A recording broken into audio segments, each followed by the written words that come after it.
ओम श्री परमात्मने नमः। ओम नमो भगवते वासुदेवाय। आज श्रीमद् भागवत महापुराण चतुर्थ स्कंद के अध्याय 16 और 17 की पावन कथा में हम आज सुनेंगे वंदी जन के द्वारा महाराज पृथु की स्तुति तथा महाराज पृथु का पृथ्वी पर कुपित होना और पृथ्वी के द्वारा उनकी स्तुति करना। आज के दिन हम इस पावन कथा का रसपान करेंगे। ओम श्री कृष्णाय नमो नमः। इस कथा को सुनाते हुए श्री मैत्रेय जी विदुर जी से कहते हैं कि हे विदुर जी, महाराज पृथु ने जब इस प्रकार से कहा तब उन्हें वचन अमृत का आस्वादन करते हुए सूत आदि गायक लोग बड़े प्रसन्न हुए। फिर वे मुनियों की प्रेरणा से उनकी इस प्रकार स्तुति करने लगे। वे कहने लगे कि आप साक्षात देव प्रवर श्री नारायण ही हैं, जो अपनी माया से अवतीर्ण हुए हैं। हम आपकी महिमा का वर्णन करने में समर्थ नहीं हैं। आपने जन्म तो राजा वेन के मृतक शरीर से लिया है, किंतु आपके पौरुषों का वर्णन, उस वर्णन को करने में साक्षात ब्रह्मा आदि की बुद्धि भी चकरा जाती है। तथापि आपके कथा अमृत के आस्वादन में आदर बुद्धि रखकर मुनियों के उपदेश के अनुसार उन्हीं की प्रेरणा से हम सब आपके परम प्रशंसनीय कर्मों का कुछ विस्तार करना चाहते हैं।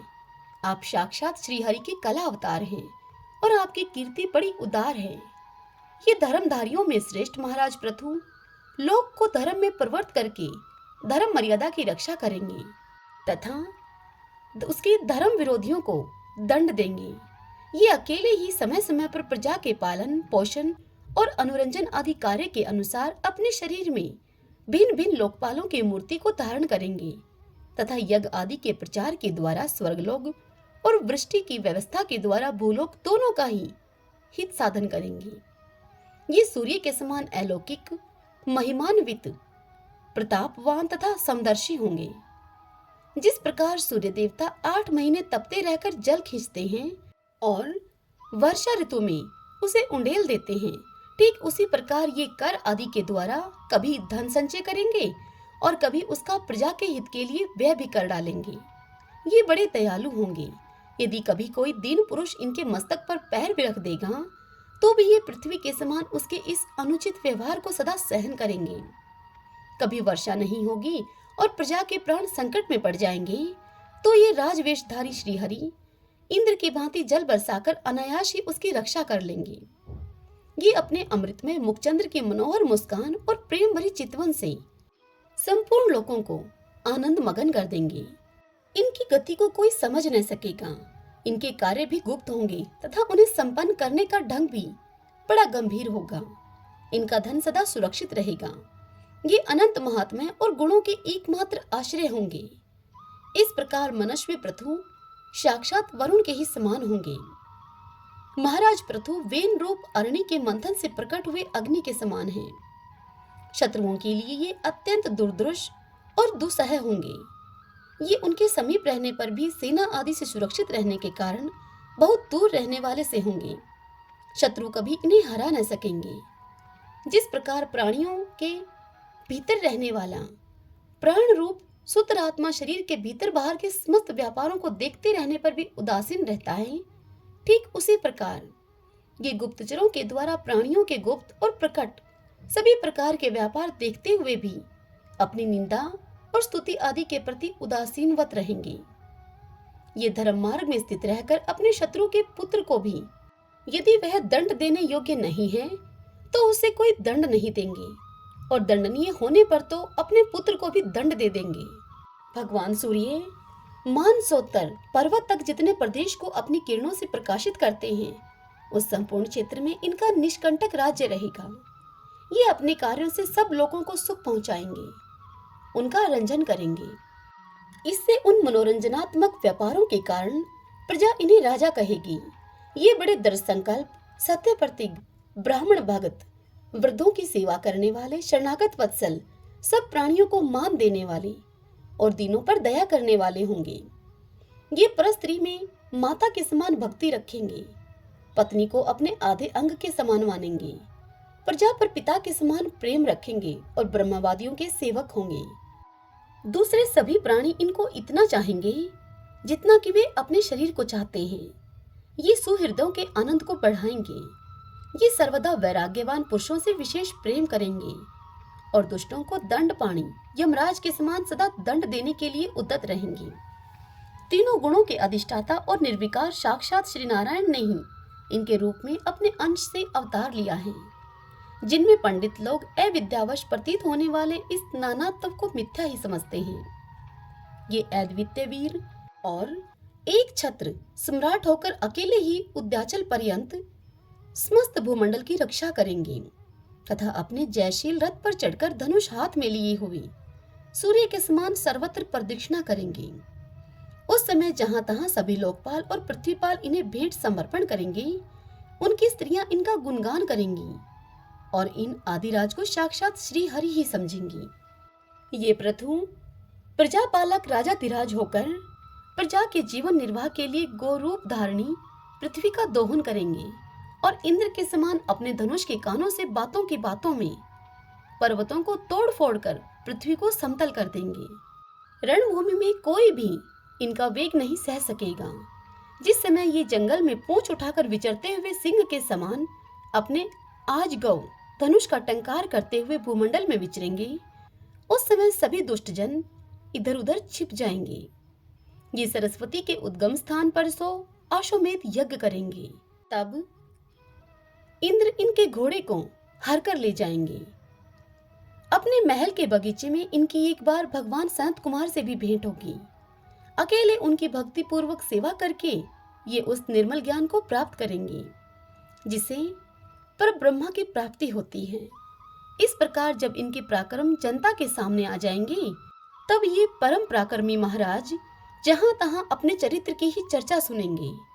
इनकी आज्ञा का विरोध कोई भी न कर सकेगा तथा ये सारी दिशाओं को जीतकर और अपने तेज से प्रजा के कलेश रूप कांटे को निकालकर संपूर्ण भूमंडल के शासक होंगे। उस समय देवता और असुर भी इनके विपुल प्रभाव का वर्णन करेंगे। ओम नमो नारायण, ओम नमो नारायण। इतनी कथा सुनाते हुए श्री मैत्रेय जी विदुर जी से आगे कहते हैं कि हे विदुर जी, इस प्रकार जब वंदीजन ने महाराज पृथु के गुण और कर्मों का बखान करके उनकी प्रशंसा की, तब राजा पृथु ने भी उनकी बड़ाई करके तथा उन्हें मनचाही वस्तुएं देकर संतुष्ट किया। उन्होंने ब्राह्मण आदि चारों वर्णों, सेवकों, मंत्रियों, पुरोहितों, पूर्ववासियों, देशवासियों, भिन्न भिन्न व्यवसायियों तथा अन्यान्य आज्ञा अनुवर्तियों का भी सत्कार किया। विदुर जी ने पूछा मैत्रेय जी से कि हे ब्राह्मण, पृथ्वी तो अनेक रूप धारण कर सकती है, उसने गौ का ही रूप धारण क्यों किया? और जब महाराज पृथु ने उसे दूहा तब वह बछड़ा कौन बना और दूहने का पात्र क्या हुआ? पृथ्वी देवी तो पहले स्वभाव से ही ऊंची नीची थी, उसे उन्होंने समतल किस प्रकार से किया? और इंद्र उनके यज्ञ संबंधी घोड़े को क्यों हर कर ले गई? ब्रह्म ज्ञानियों में श्रेष्ठ भगवान सनत कुमार जी से ज्ञान और विज्ञान प्राप्त करके वे राज ऋषि किस गति को प्राप्त हुए? पृथु रूप से सर्वेश्वर भगवान श्री कृष्ण ने ही अवतार ग्रहण किया था। अतः पुण्य कीर्ति श्रीहरि के उस पृथु अवतार से संबंध रखने वाले जो और भी पवित्र चरित्र हों, वे सभी आप मुझसे कहिए। मैं श्री कृष्णचंद्र का और आपका बड़ा ही अनुरक्त भक्त हूँ। श्री सूत जी यह कथा सुनाते हुए शौनक आदि ऋषियों से कहते हैं कि हे शौनक जी, जब विदुर जी ने भगवान वासुदेव की कथा कहने के लिए इस प्रकार प्रेरणा की, तब श्री मैत्रेय जी ने प्रसन्नचित होकर उनकी प्रशंसा करते हुए इस प्रकार कहा। श्री मैत्रेय जी कहने लगे, हे विदुर जी, ब्राह्मणों ने महाराज पृथु का राज्य अभिषेक करके उन्हें प्रजा का रक्षक उद्घोषित किया। इन दिनों पृथ्वी अन्नहीन हो गई थी, इसलिए भूख के कारण प्रजाजनों के शरीर सूखकर कांटे हो गए थे। उन्होंने अपने स्वामी पृथु के पास आकर इस प्रकार कहा। वे कहने लगे, हे राजन, जिस प्रकार कोटर में सुलगती हुई आग से पेट जल जाता है, ठीक उसी प्रकार हम पेट की भीषण ज्वाला से जल रहे हैं। आप शरणागतों की रक्षा करने वाले हैं और हमारे अन्नदाता प्रभु बनाए गए हैं, इसलिए हम आपकी शरण में आए हैं। आप समस्त लोगों की रक्षा करने वाले हैं। आप हमारी जीविका के भी स्वामी हैं। अतः हे राजराजेश्वर, आप हम क्षुधा पीड़ितों को शीघ्र ही अन्न देने का प्रबंध कीजिए। ऐसा ना हो कि अन्न मिलने से पहले ही हमारा अंत हो जाए। श्री मैत्रेय जी विदुर जी से कहते हैं कि हे कुरुवर, प्रजा का करुणा क्रंदन सुनकर महाराज पृथु बहुत देर तक विचार करते रहे। अंत में उन्हें अन्न अभाव का कारण मालूम हो गया। पृथ्वी ने स्वयं ही अन्न और औषधियों को अपने भीतर छिपा लिया है। अपनी बुद्धि से इस बात का निश्चय करके उन्होंने अपना धनुष उठाया और त्रिपुर विनाशक भगवान शंकर के समान अत्यंत क्रोधित होकर पृथ्वी को लक्ष्य बनाकर बाण चढ़ाया। महाराज पृथु को बाण चढ़ाया हुआ देखकर पृथ्वी कांप उठी। जिस प्रकार व्याध के पीछा करने पर हरणी भाग जाती है, ठीक उसी प्रकार वह डरकर गौ का रूप धारण करके भागने लगी। यह देखकर महाराज पृथु की आंखें क्रोध से लाल हो गईं। वे जहां जहां पृथ्वी गई वहां वहां उनके पीछे धनुष पर बाण चढ़ाए हुए गए।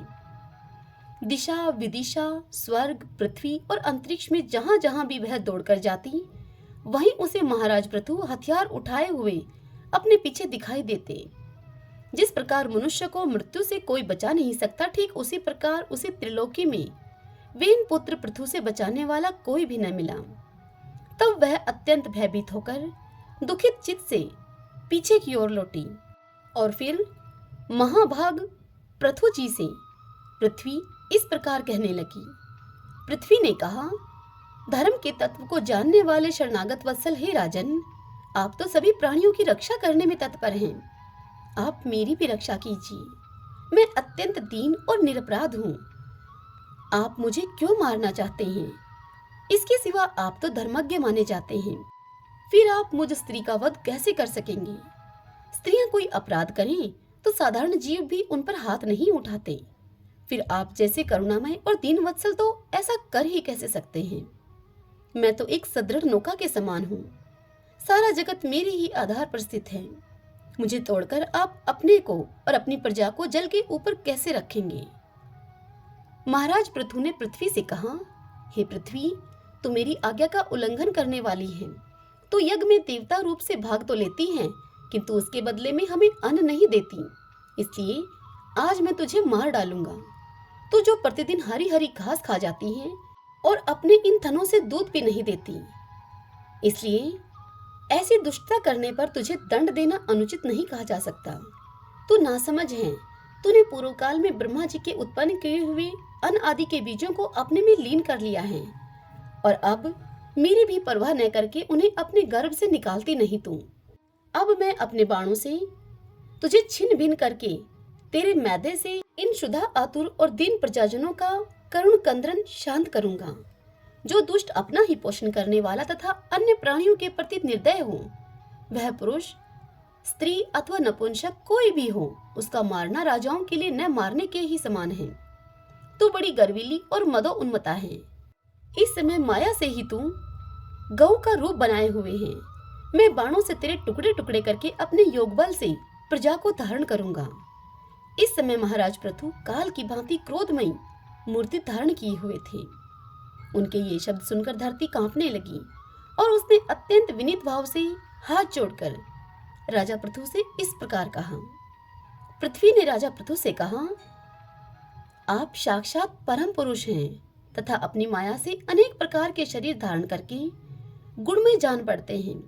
वास्तव में आत्म अनुभव के द्वारा आप अधिभूत, अध्यात्म और अधिदैव संबंधी अभिमान और उससे उत्पन्न हुए राग द्वेष आदि से सर्वथा रहित हैं।